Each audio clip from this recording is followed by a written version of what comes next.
I reached out to you immediately when I heard this news yesterday. What are the things you want to say about Bill Russell this morning? Well, Green, first of all, I mean, that was just your appreciation was so well written and expressed that you captured a great deal of it. I was last night, I found out yesterday, I was traveling early in the day. I get home, taking a nap, and my son Matthew, who's 14, comes into the room and says, "Dad, you wake up." He says, "Bill Russell passed." And first of all, your heart sinks. And I mean, Bill Russell's 88 years old, Greeny. You know this is coming. I mean, especially in recent months and years with the passing of his dear friends and his peers, John Thompson, speaking of dear friend, and Sam Jones, former teammates both. And I read Bob Cousy's quotes last night where he told someone, maybe it was a Boston Globe, he said, "Bill beat me to it." And I think that in the coming days, I think on August 9th, Bob Cousy will turn 94, if I'm not mistaken. And so we've reached a time where we are losing these icons, right? I mean, you mentioned the Basketball Hall of Fame. You go through there, and basketball is so different because everybody's been alive when they celebrated the 50th anniversary team 25 years ago. Everybody was there. I mean, Mikan was there. Everybody was there. Bill Russell was there. And so to now lose all these men is just difficult and sad. And it's impactful because Bill Russell was the greatest of them. I'm not talking about a GOAT list now. And I'm going to get angry over the next 48 hours as people reduce because they don't know anything else to do. We live in a culture now which everything has to be done through analytics. And if you're trying to frame Bill Russell's career by analytics, anybody, stop, because you're missing the point. Because this man's greatness can't be summed up that way. It can't be attacked that way. And so I sat and I said to Matthew, we're not going to talk about numbers, even though there's some numbers, 11 championships in 13 years and 8 in a row.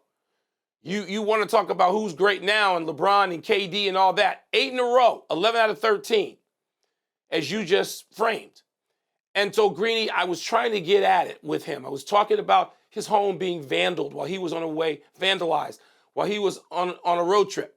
Feces smeared on the walls of his home. What he had to endure. The pressure to get through a day, just one day. Bill Russell knew a pressure that no one knows now, no modern athlete, not in this country, not in this setting, not in this culture. No athlete has known that. Bill Russell had to deal with that. And people will ask about the conversations with Bill Russell. His intellect, the way he played, but the way he dealt with life. I mean, those same attributes, intellect and stubbornness and perseverance and fierceness, fury, the controlled anger it took to get through a day. Bill Russell had to live that way his life, on and off the basketball court. And so people need to find other ways. Then we're not going to deal with points and rebounds. And yes, I know how many Bill Russell had of those.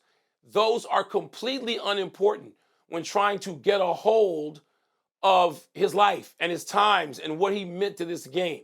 And any Mount Rushmore, because people are going to do this, any Mount Rushmore that doesn't have Bill Russell on it is not legitimate. It's not smart. It's not valid.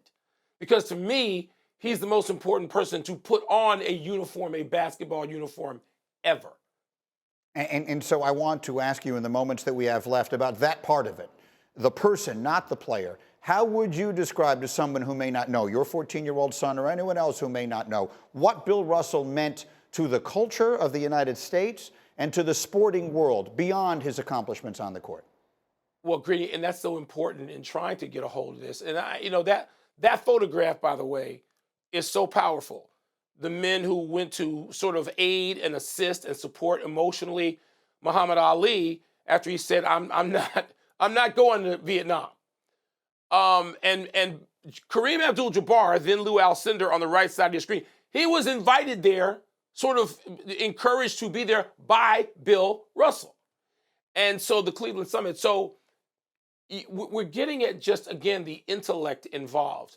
I mean, having to sort of master this entire domain and the judgment he exhibited all the time. I mean, as a younger man, as a player coach, as a coach, I would you know, I would grow angry. I still do when people say, oh, Russell was aloof and, Russell was difficult to get along with.